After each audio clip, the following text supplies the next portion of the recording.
other countries. So what happens is that you have a lack of standardization of how the data is being published in the Eiti reports, and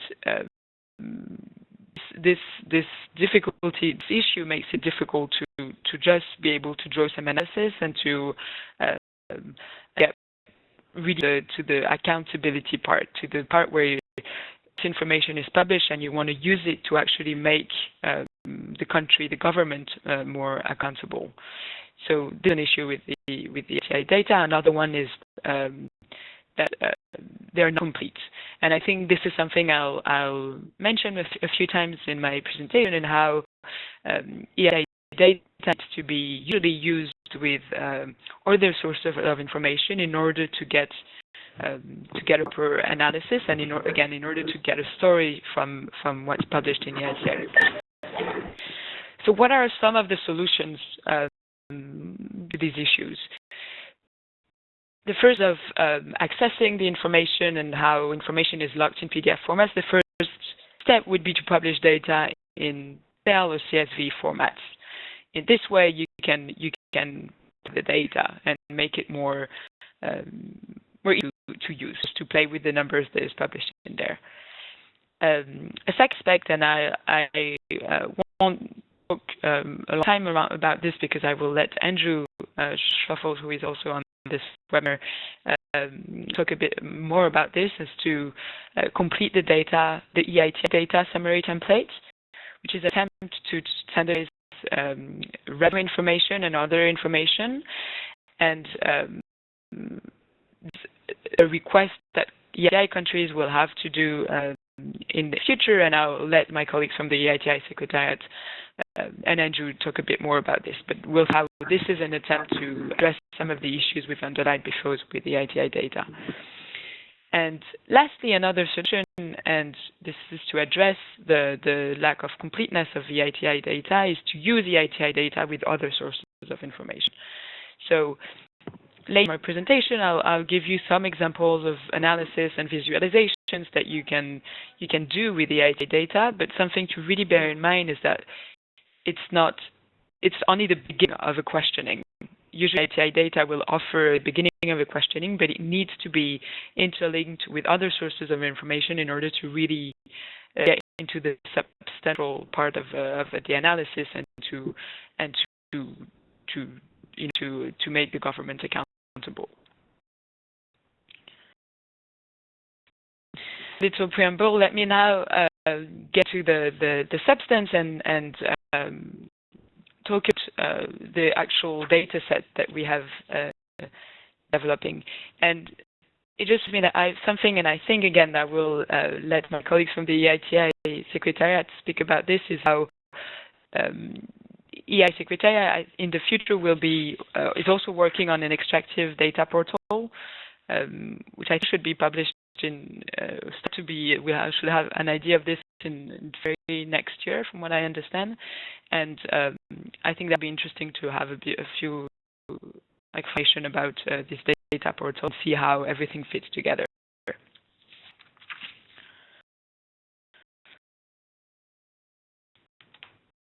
What does the data set include? So in Excel spreadsheet, that includes it's an Excel, so it's machine-readable data.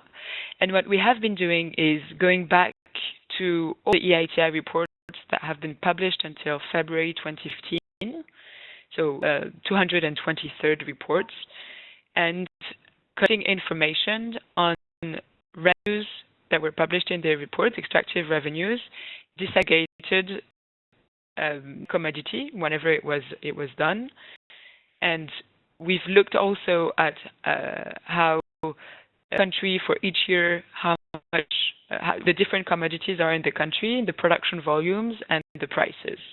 That's the core of the data set, is to look at all this information together, revenue data along with some production and prices data. So we've been going back to all these reports. We have an average of 37 countries. And as I said, it started from the first Eiti report in 2003 to February 2015. And it's commodity-specific information on production, price, and revenue at the country level. And because some EITI reports start to publish revenue information disaggregated by project, we've also included information at the project level. So when the EITI report published that information, we've included this level of disaggregation. And there's more being done to actually have more countries report at the project level, and this is like ongoing work. It's the core of the data set, and in order to make it more or to be able to put this extractive data into perspective, we've also added to the data set some macroeconomic and social indicators for each country and year.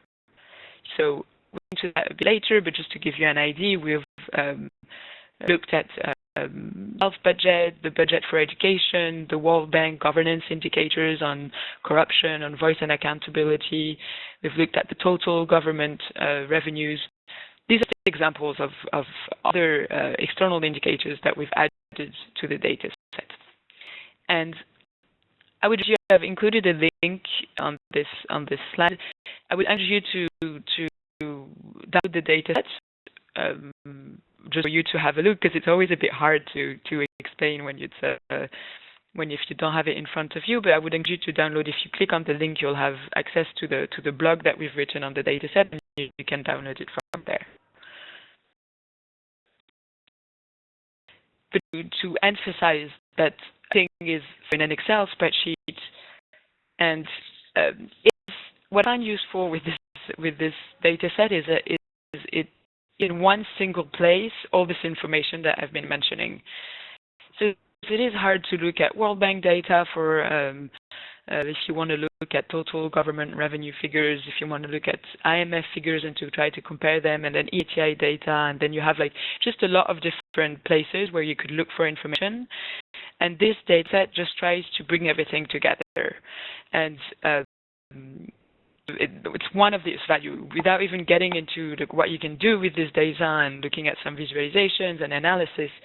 Just having these numbers in one place is I think quite valuable, and I've already used it quite a lot in the work I do. So yeah, again, to encourage you to download it. And it's small probably on the screen here, but to emphasize and summarize what's in there, you'll have the first tab is a cover page, which summarizes what the different tabs are and the information and the kind of caveat precautions they have to take with some of the information that's published in there. I have a tab that summarizes EITI reports. So for each country and year, you have a total revenue, extractive revenue figure. So that's summarized in this tab. Then you have what we call the country level data. So this is the core data set where you have all the information, disaggregated by country and year, including production volume, prices, and then some and revenues, obviously, and then other socio and economic indicators. And then this information but at the project level. Also included in this data set all the sources that we've used. So obviously EITI reports, but also IMF, World Bank, and different sources we've used for the external indicators, for the prices, for the volumes, etc. So all information is in there.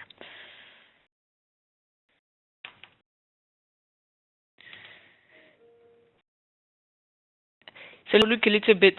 So this is the data set is about, what there is inside, and make the data a bit more accessible and visually appealing. We've created some visualizations. So visualizations where we try to put extractive revenues. So these are revenues taken directly from EITI reports to look at these revenues and to put them into perspective with some other indicators. What are these indicators that we thought were interested?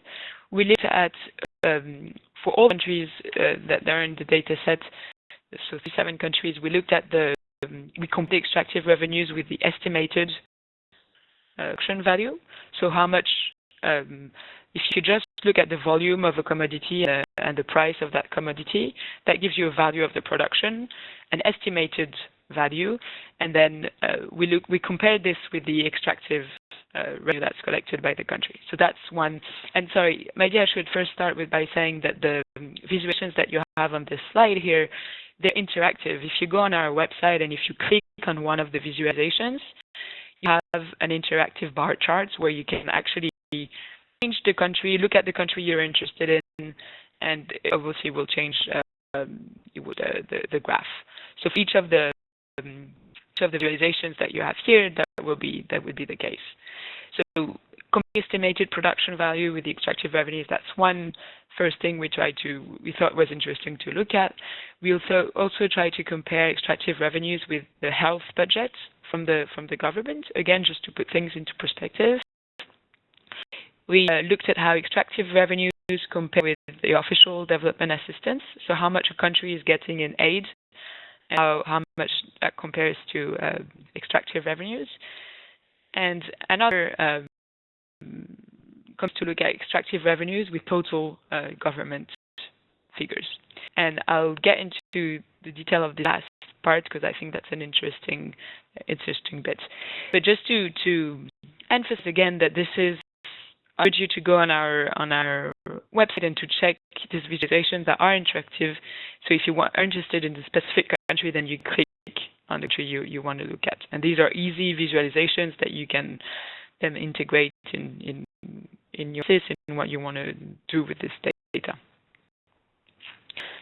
So afterwards, right now I'm just going to talk about some examples based on these visualizations. Here, for instance, I just took the example of Iraq, trying to compare extractive revenues, so revenues from the oil sector mainly, to total government revenues. So in orange, you have the total government revenues, and in blue, the extractive revenues across the years from 2009 to 2012. And this is just a simple comparison on a bar chart. You can see that extractive revenues about 70–80% of the total government revenue figures. I'll give you a sense of how resource dependent Iraq is. And also what just before we looked at Iraq and looking at one specific country, something else that you could do with the data set, and you don't need to have fancy data visualizations but like charts that we already built. But if you can also directly with the Excel try to build graphs. And so I thought it was interesting to look at a specific year and to see how countries compare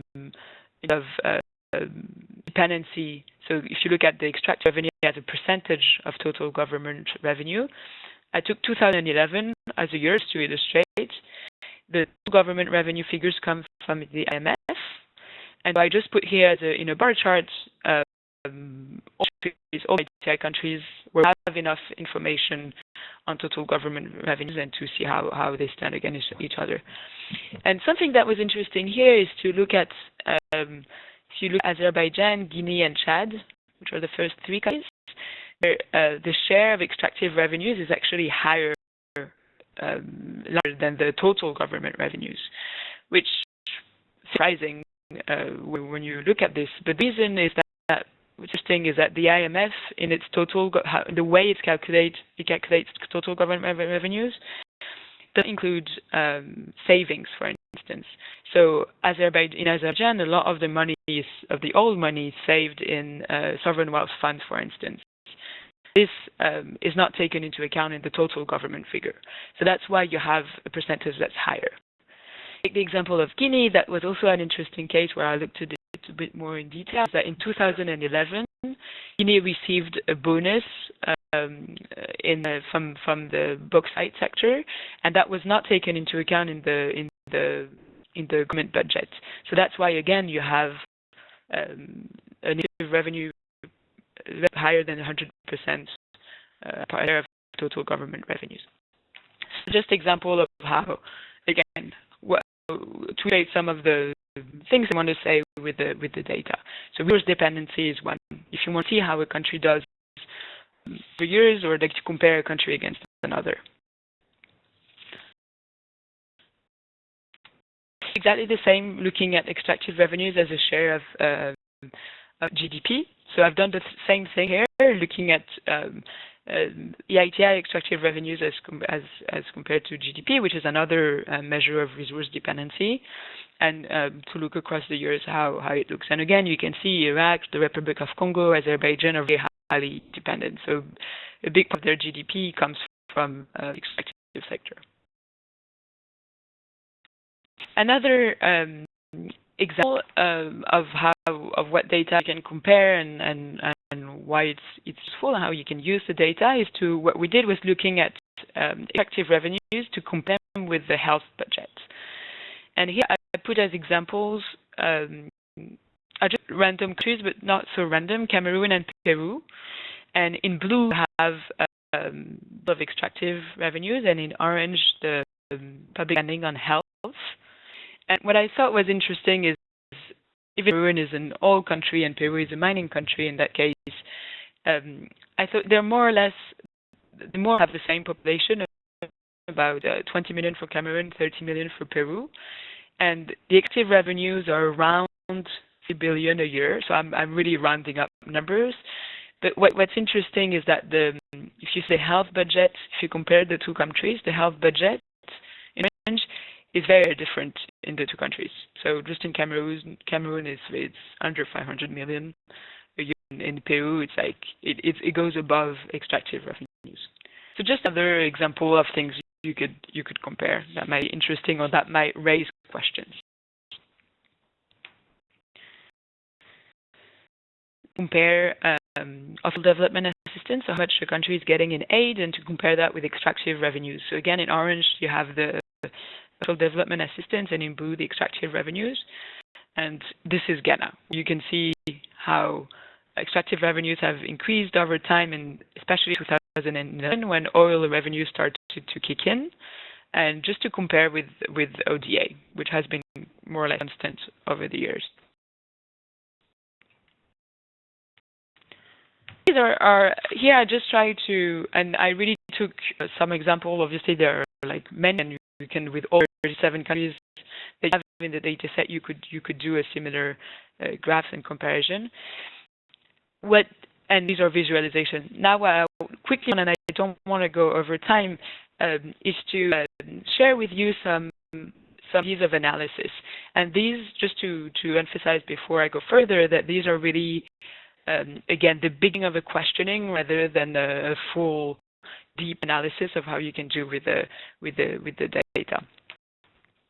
So something that I thought was interesting was to take the DRC, the Democratic Republic of Congo, to compare the estimated production value and the government extractive revenues. So the production value is, again, I really emphasize that it's an estimate, and these are our numbers, just looking at global prices for some commodities and looking at the production volumes, and just the value, and then to compare the total value of that production with the government extractive revenues. And what looks for the DRC, just looking very quickly, is that the production value is very, very superior to the extractive revenues that the government gets. And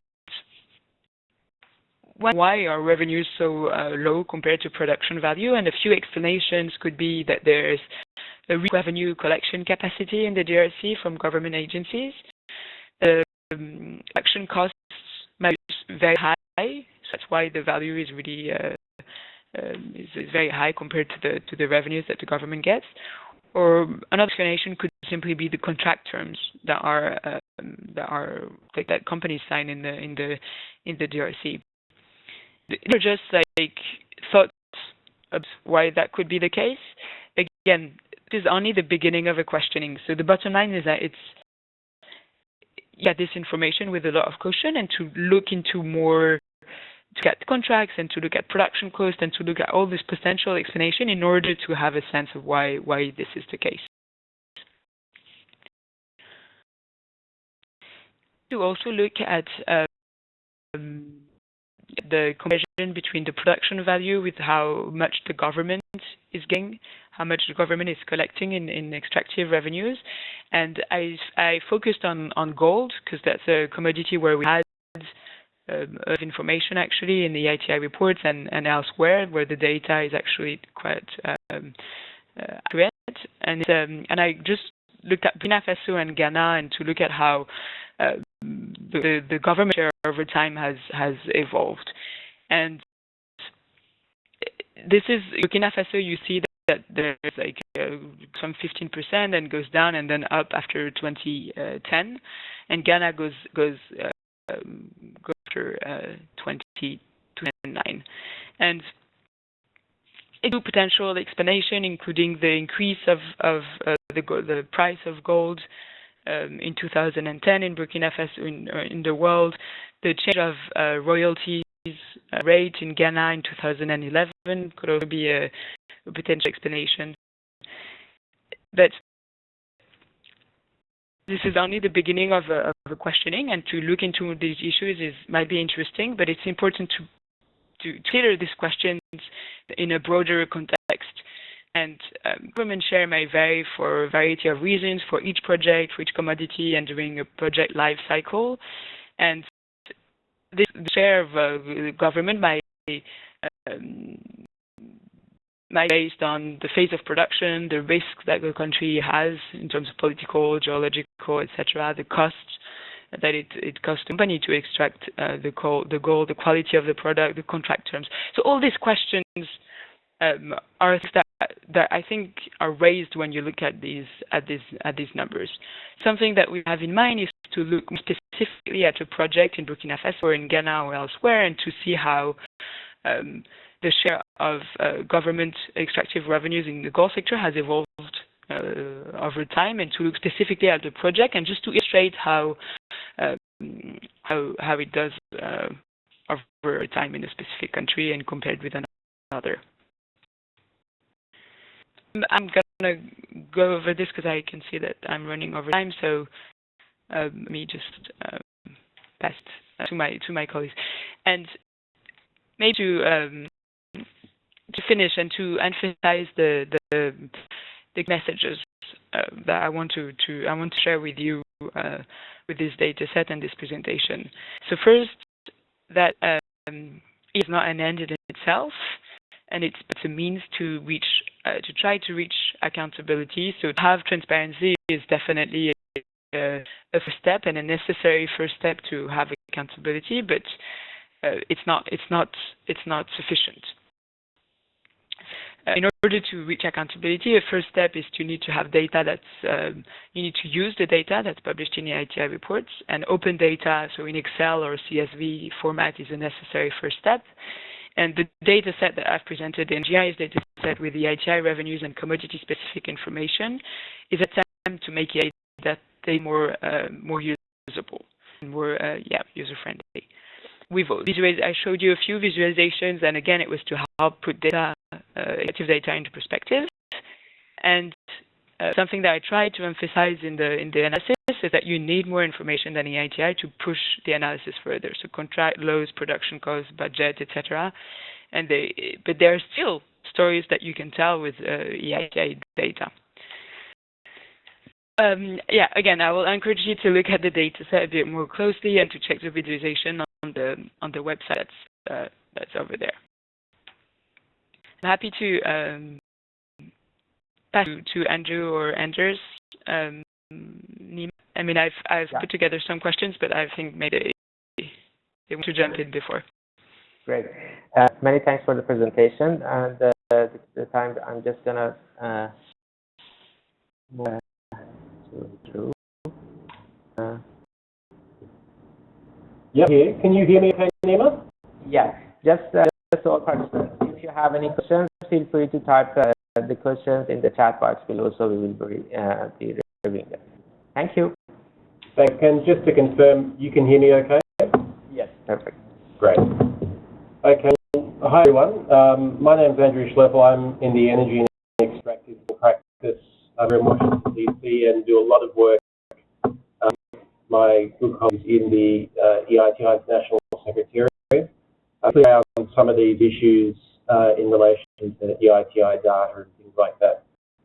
So I'd first like to take the opportunity to respond to some of Marie's comments to highlight some of the data-related work that the bank is working on, including with the International Secretariat, to look at some of these issues around improving the data that we're producing. So first off, I just wanted to reinforce a message that Marie highlighted, which is really the ITI process and producing ITI reports are really not ends in themselves.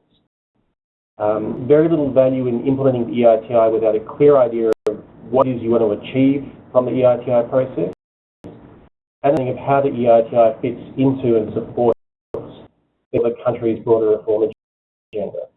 And we see that the countries where the EITI is the most vibrant and the most effective are also the countries where the EITI has been made to be the most relevant, like Nigeria, DRC, and the Philippines, where the process and the information that's produced from the process has been used as a tool to highlight gaps or weaknesses in sector management, or a platform for public discussion about the contribution and the value of the sector, or certain aspects of the management of the sector as borne out by the findings of the EITI reports.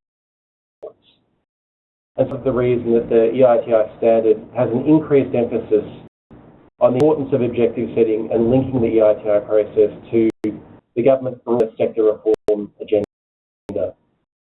Following the discussions at the board over the past 6 months, you might know that there's actually more of a push to see a greater emphasis on ensuring that the outcomes and recommendations of the EITI reports are actually followed up by MSGs and governments. So this is saying that the production of an EITI report shouldn't be the end result of the MSG's annual work cycle, but really the start of the more important and more interesting phase, which is using the recommendations and the data produced through the EITI process to provide space to have that public discussion, to improve public understanding and support set reform objectives. And it's easy to do that when you have an evidence base upon which to base your discussion. Experience in the Philippines, for instance, for this EITI process had commenced, there'd be a huge amount of disagreement and conflict among the various stakeholders, even on basic things like effective tax rates. So a neutral, newly agreed evidence base upon which to start having that discussion is a really important aspect of the EITI process. It's important to have a good set of data that you can encourage others to engage with and use, so that they can use that information to make their own conclusions as well. Another point I wanted to make, and again reinforces what Marie highlighted in her presentation, which is it's hard to use the EITI data or perform any form of analysis when it's not available in an accessible format. As Marie touched upon, it's not just the software being used or the electronic format of the data that's an issue. If our countries provide that data, so the standard requires the disclosure of a range of disaggregated financial information, a range of sector contextual information such as licensing information, legal regimes, production volumes. Some countries report on the same things, i.e. what's required in standard, and particularly in requirement 3 and requirement 4. The way information is reported on in terms of units of measurement, current time periods, degree of precision, and the differ significantly. It's very difficult and labour intensive to actually make comparisons across countries, across commodities, and it the value of the EITI data beyond national boundaries. And it also prevents country data to be understood against the bigger picture of global trends and comparisons. So it's fantastic the EITI process is producing stories at the country level about the sector. The thing is, it may be really hard to understand those stories in the context of the bigger picture. I've used a couple of examples of where you could see some comparisons, but without having a more defined and understand personal set of ways of reporting this information, actually makes it quite hard. It's are we comparing apples with apples or apples with oranges or other things? So to this issue and help civil society, organisations like NRGI and the ITI stakeholders more broadly to make most of this huge data set that the ITI initiative is creating. So we're working with the International Secretariat to look at ways of standardising the way in which this data is reported.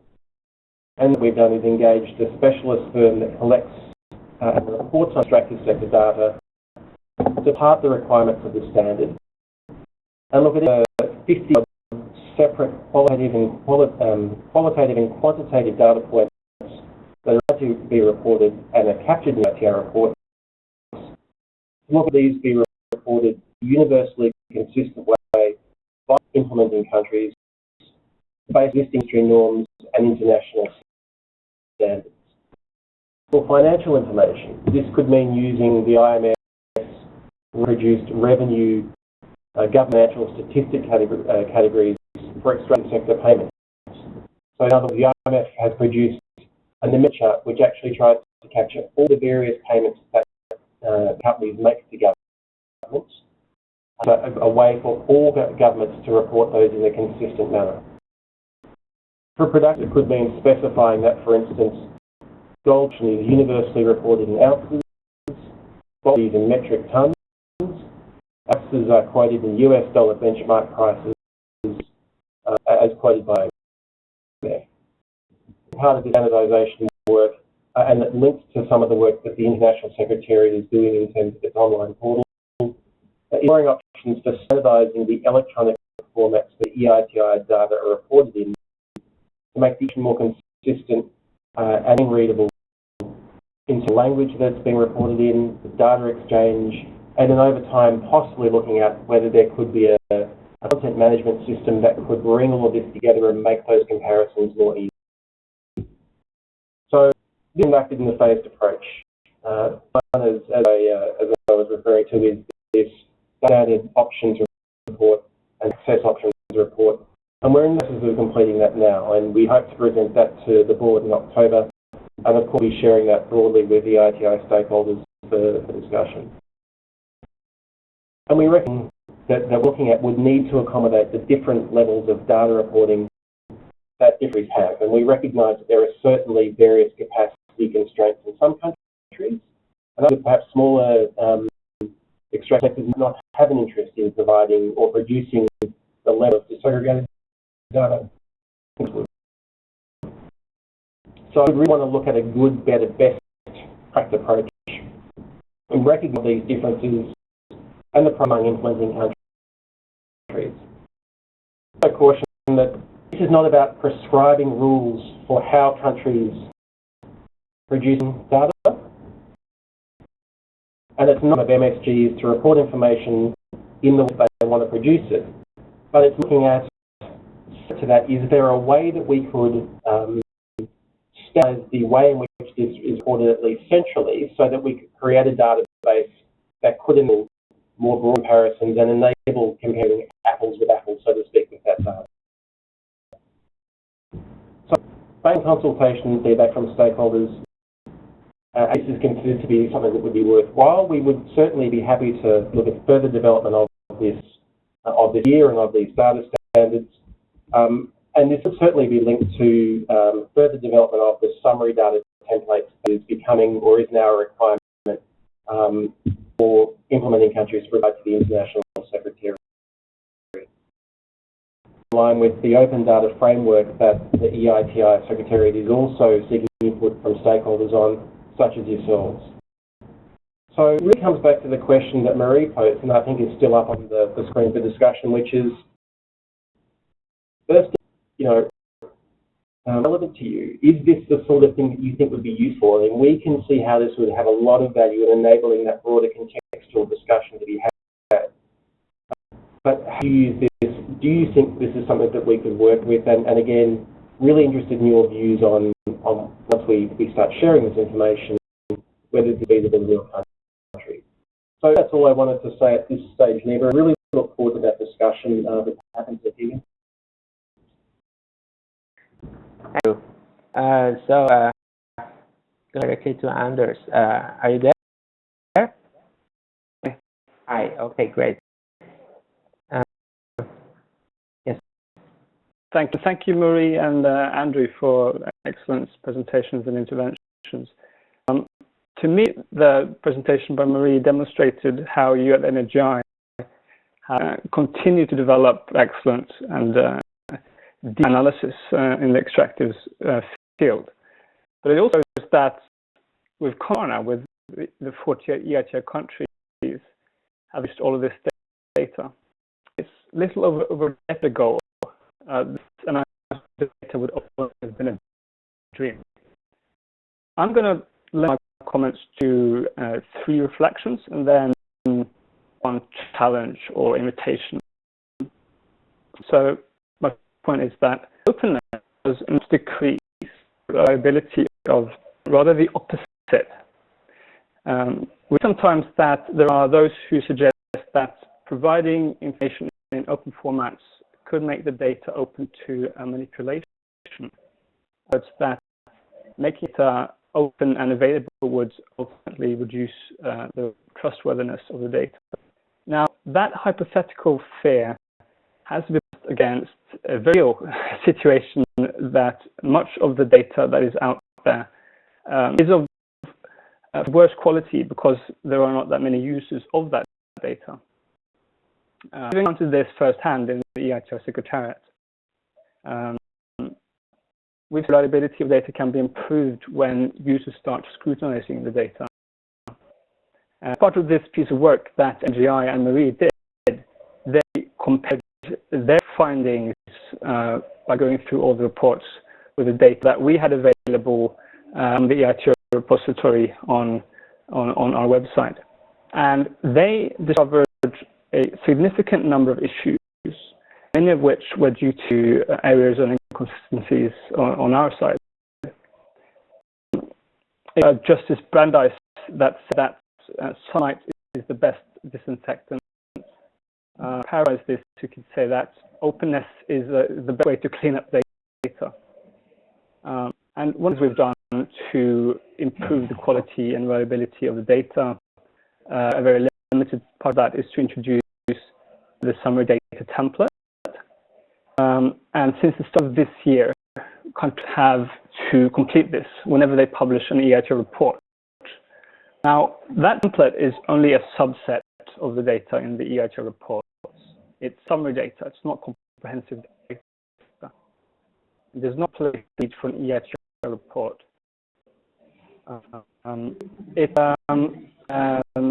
We've seen that about the new reports that have come in this year have put these templates, and also we're now through the 200 older reports and scraping them into some related templates.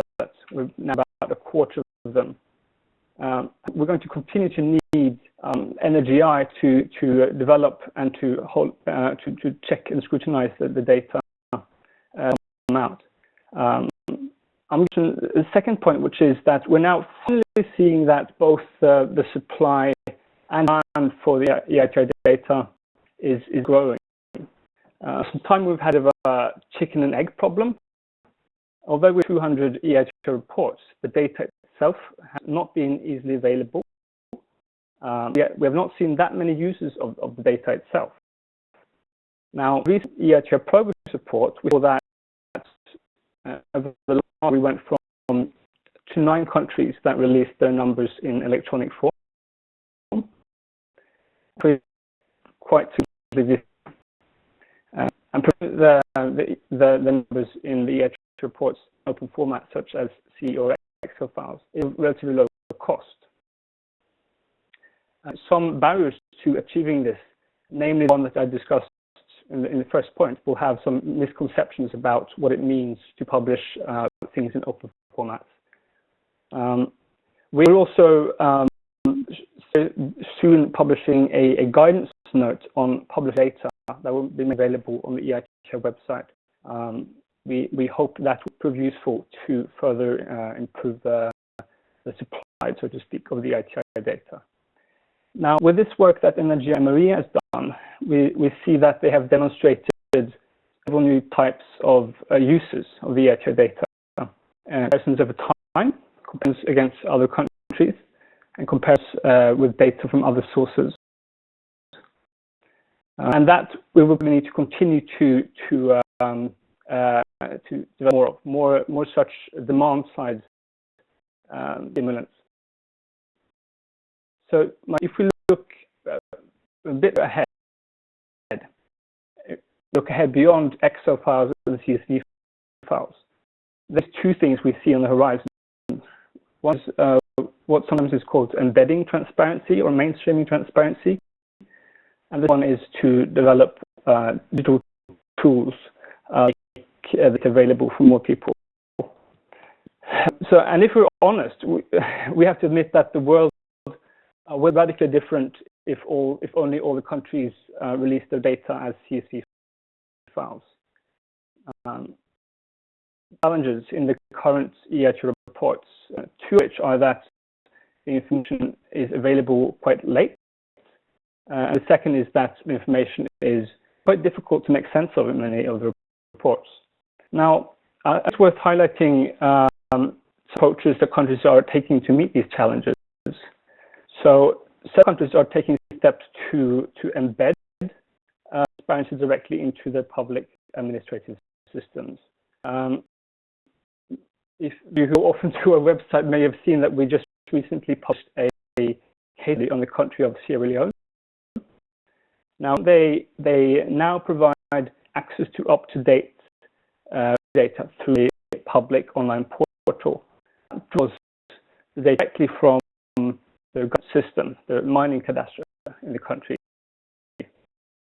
The experience and other countries illustrate that transparency from directly from the administrative system has quite a few benefits compared to transparency through secondary or bespoke reporting. Several EIT countries are also moving now in this direction towards disclosure directly from their systems. To embedding transparency,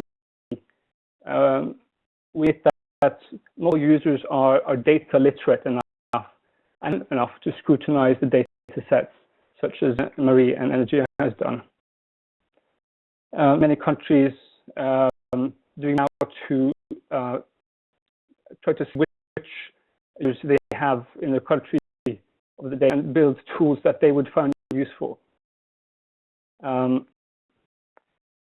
Examples we see right now is that from the US EITI, developed an US EITI data portal that allows citizens to follow the value of the resources on the federal lands, and also to figures to other types of expenditure. As Marie mentioned, we at the EITI Secretariat are looking to up our game on developing digital tools also. So, financed by the World Bank Multi-Donor Trust Fund, we're developing Extractive's data portal for our site.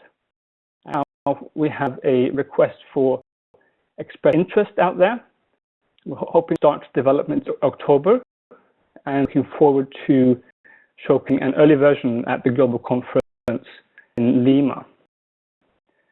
So finally, the challenge I would like to put to you all participants of this call is to echo the points that questions that was put to us and Andrew added to. I invite you to put forward your thoughts and responses to those questions in a consultation that we're launching very soon on the EITI Open Data. So within a few weeks now, we'll launch an open data consultation where we'll ask some questions to you on what you would want to see with EITI's open data policy and the EITI open data framework moving ahead. That's it from me. Yes, Anders.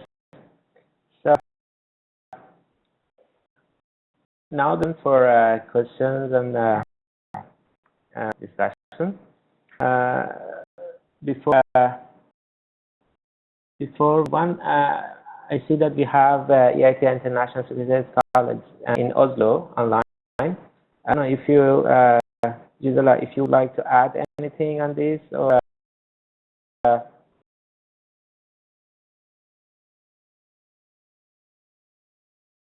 Judy Gibson from US ATI as Anders and the US data portal. So,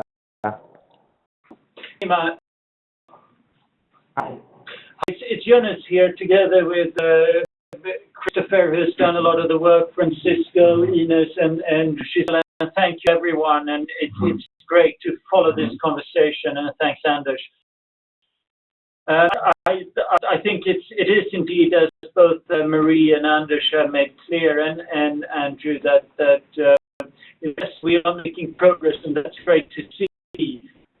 I guess I think we'll also have some kind of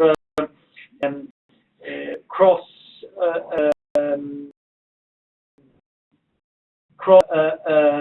fields challenges here in terms of bringing different disciplines, cross disciplines, challenges in terms of how we make use of this. If me is starting to compare just as an illustration with health budgets and data and so on, we do find it interesting. Like the next step then would be to see, what can we do in terms of meeting, creating, identifying bond, if you like. Where is the in-country conversation about health allocations in a certain country? How can we, in smart ways, now, when we in our infancy are starting to make use of this stuff, how can we package it and bring it to audiences beyond our own little silo? And here I think that we probably have quite a work to do, all of us, in terms of to increasingly sensitize others as we get better at all our ends at doing this. If you, Chris, who have worked on one of the pillars that Anders identified, it was to elaborate a little bit on making, coming back to Marie's opening points about making the data readable. Where you wish to say a few words about that, in addition to what Anders said. I'm not sure if I'm on the screen here, but I'm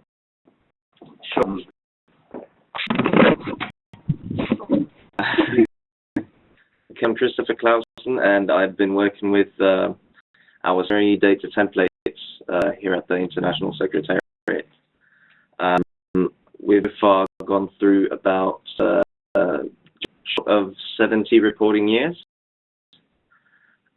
And actually, in this process with the summary data template, we have including a lot more information than we previously did, and this will complement the data that we have on our country pages as of now.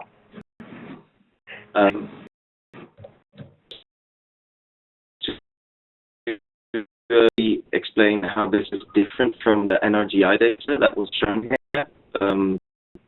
First, the NRGI data set is very impressive, and it includes several steps and interpretations of setting up the data set that we hadn't really thought about before.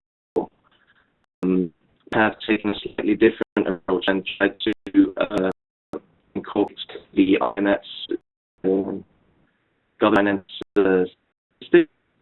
framework to list specific revenue and per company measures together to create rather rich data.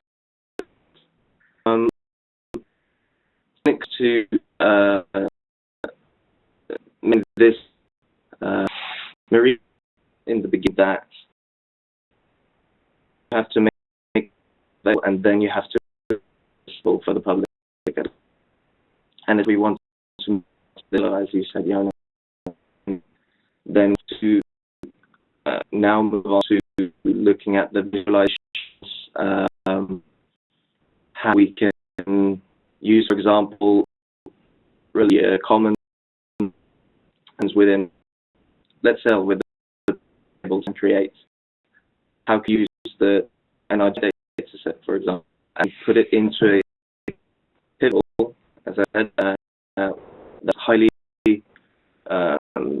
it manipulates, and then you can play around with it, and lots of people can easily play around with it.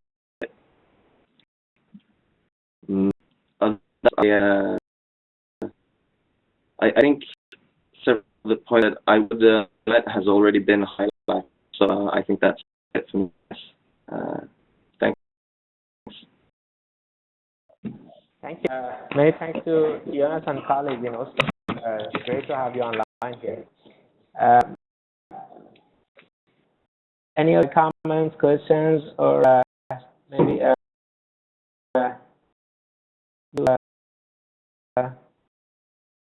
answer any of these? Yes, Nima. Yeah, can I open it to the floor if people have question, comments, especially on the question how relevant this is to them, and whether they have used the Eiti data in relevant ways. I think that could be interesting. Nima, this is Fidan from Turkey, Energy.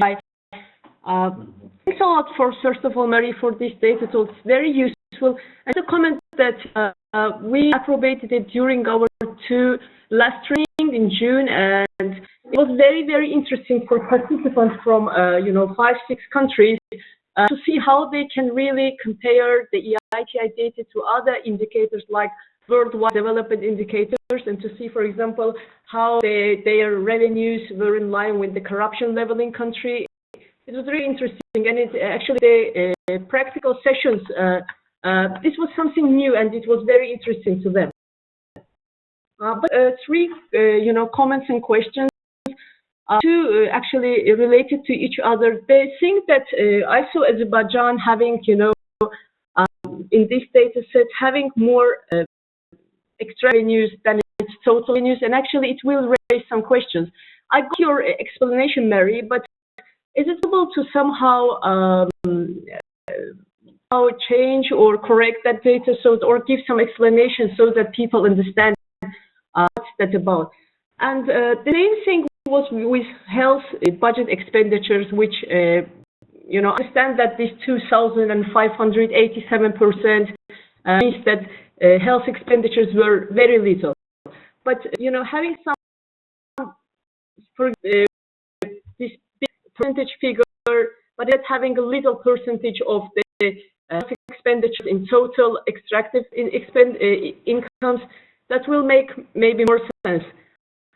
My question is, related to update of this table. At the end of this year, we'll have lots of new reports.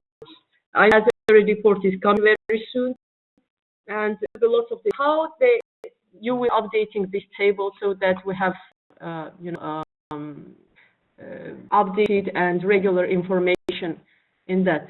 And again, thank you very much, and I'm more than sure that our experts will use that. I mean, we'll definitely use this table, not only in Azerbaijan but in all Eurasian countries, and that's something that will be included to Eurasia Hub trainings. Thank you. Thank you. Yeah, the questions.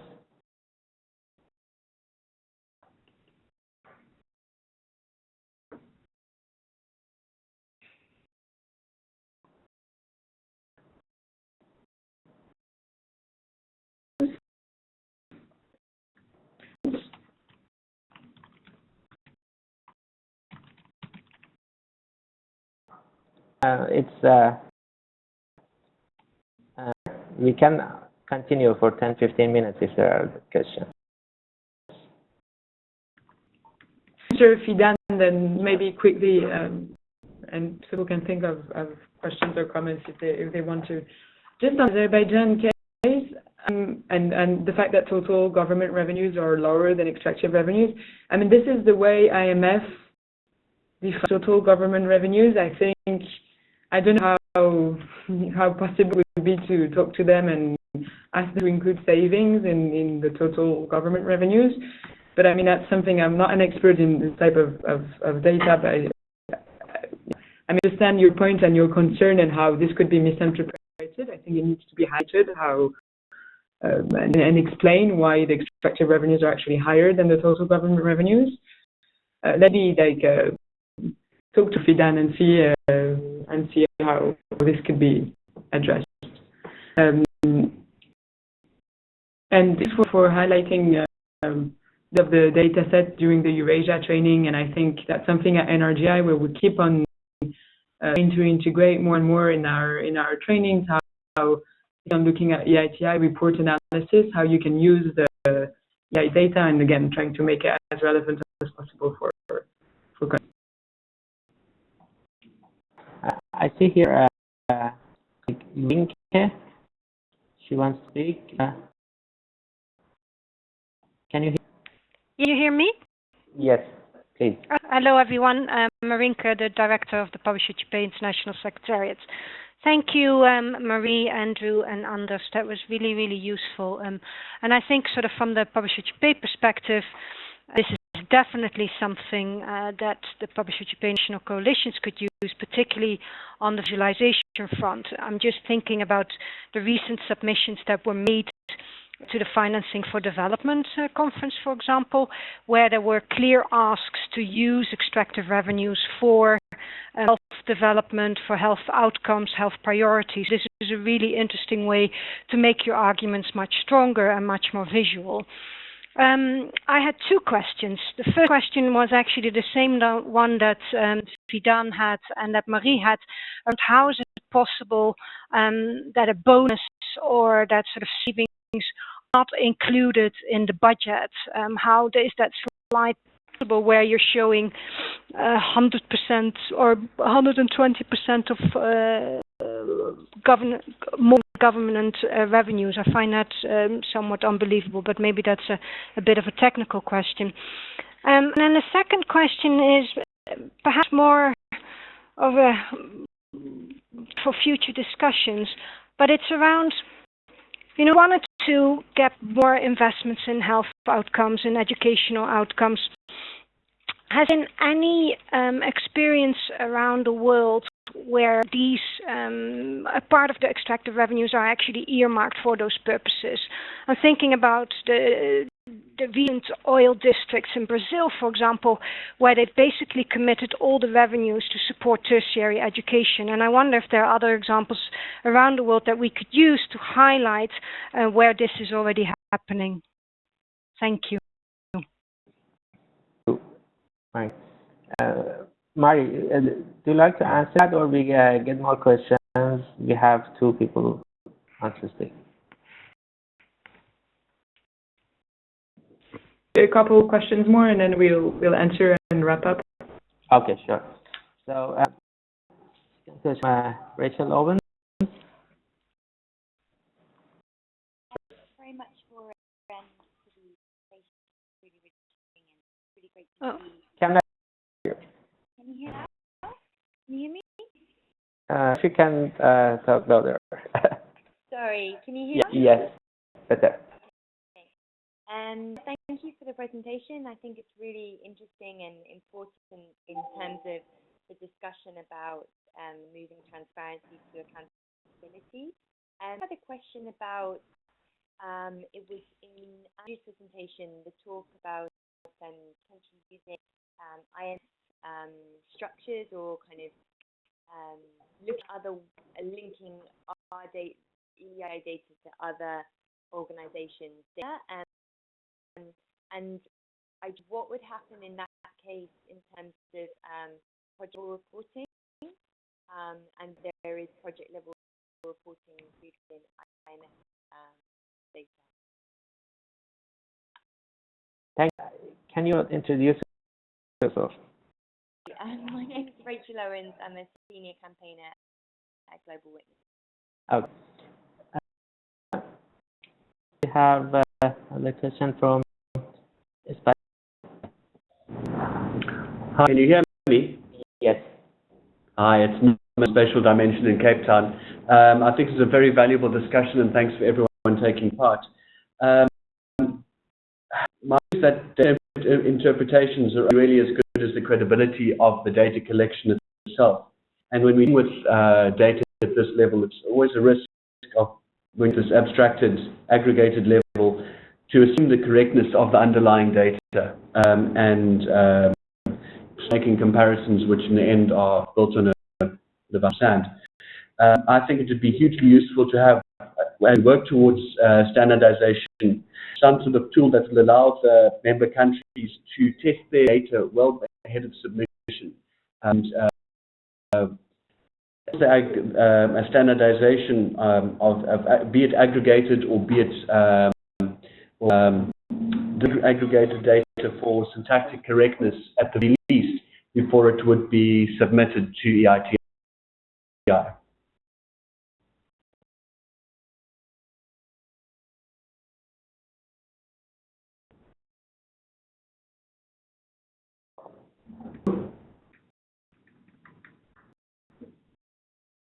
Hello. Maybe I can try to answer some of these questions. That's okay. And then I'm happy to hear what the others have to say. Yeah. So on Marinka's question on AI revenues to support education or other beneficial outcomes that we want to see. Actually, when we go through all these EIT reports, we've seen that it's actually quite common to see earmarking of revenues to particular funds, that be environmental funds or health funds or other types of funds. A different question to whether this is a net fit or if it's actually something that makes decision making more complicated. But we're happy to share some of those examples, which I don't know off the top of my hand, or we have earmarked EIU to spending. So Rachel Owen's question on the GFS classification scheme by the IMF and whether there's any guidance on what to do with project level data. The answer is no. Not really. The GFS classification is fairly high level. There are only around 20 different types of codes. Now, we have managed to also split them up and break them down by company as is required by the standard. So you can, in the summary data template, you can see these payments not only by the revenue data type, but also by company in most cases. But it's a summary data template, so we've tried, and it's very difficult to see how you could use that for project level data. That comes into the fact that project level data is not yet required practice of the EITI standard. Now, we're happy to see countries try out things on how they can disclose project level data in innovative and open data formats. And we're happy to see some sort of your ideas for that.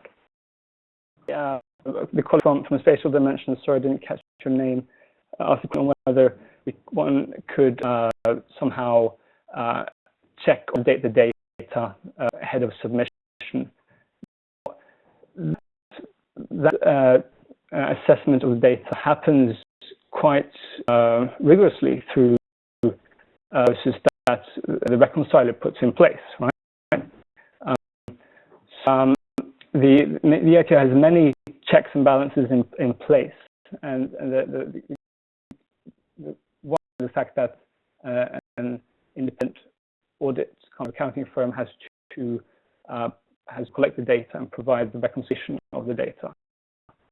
Then data has to be made available and to be checked against other sources, and then have the independent EITI validation of the country's EITI process in general.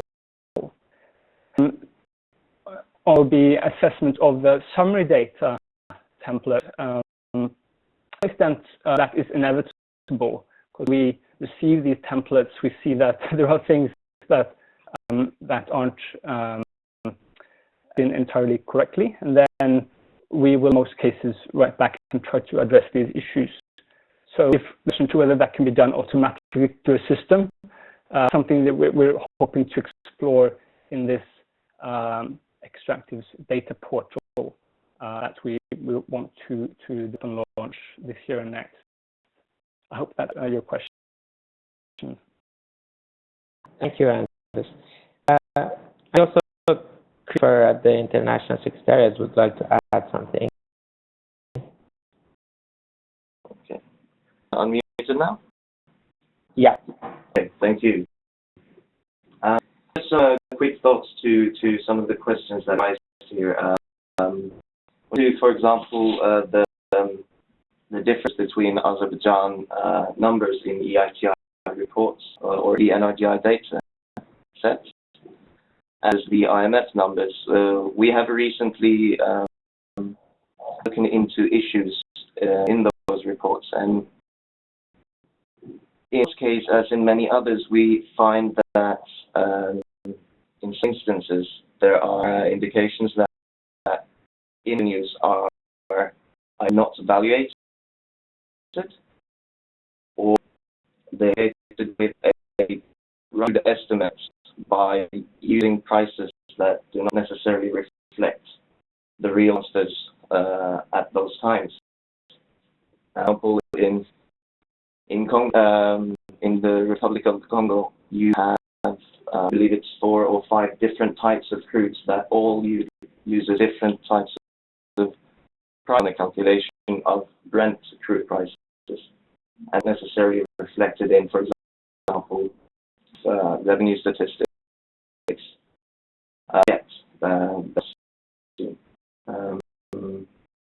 Element is towards the project level reporting that Anders briefly touched upon. When it comes to project level, this is sometimes input by per company reports. But that in several cases, tax numbers are disaggregated by sites and by specific licenses. So you get licenses connected to the specific areas, specific quarries or mines, and they have the project level data. It's just a bit hidden. That's all of the comments I wish to share. Thanks.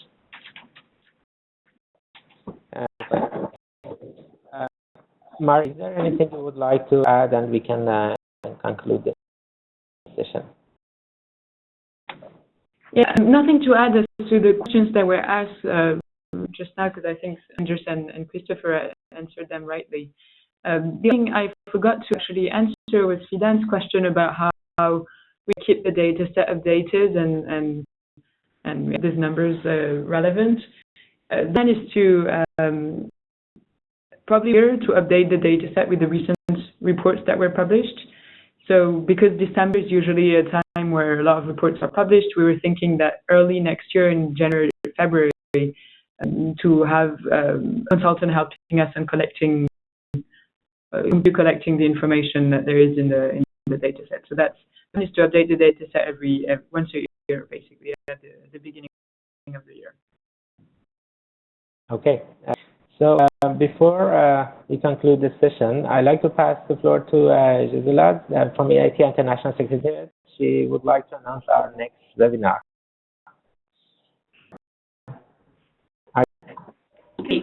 Yes. You need to much further. My name is Cecilia Leonardo, and I work at the International Secretariat. I wanted to remind multi-stakeholder groups as well as national coordinators that our consultation on validation is now open, and we look forward to comments from you. As you know, it's an impartial assessment of implementation in a country and towards meeting the EITI requirements. Although requirements have changed in the study, our validation tool has not. So this tool seeks to identify ways in which validation can be improved. Give further information from your country manager, and encourage you to table a discussion at your multi-stakeholder group on this topic. The deadline for submission of comments is September 7th. And we will also be holding a webinar on Tuesday, 11th of August. This will be moderated by Jonas. And the policy director will make a presentation on this consultation. So we'll be hearing from you. And please don't hesitate to contact me or your country if you have any further questions. Thank you.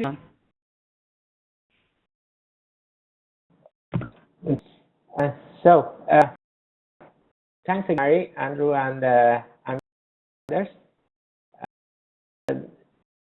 for all the discussions, answering questions. Mary raised a number of questions, in particular on the last slide. I suggest we can continue this discussion online on the EITI Committee of Practice. To let you know that we share the recording and the presentation on the EITI Committee of Practice page, and if you have any questions, please share on that page.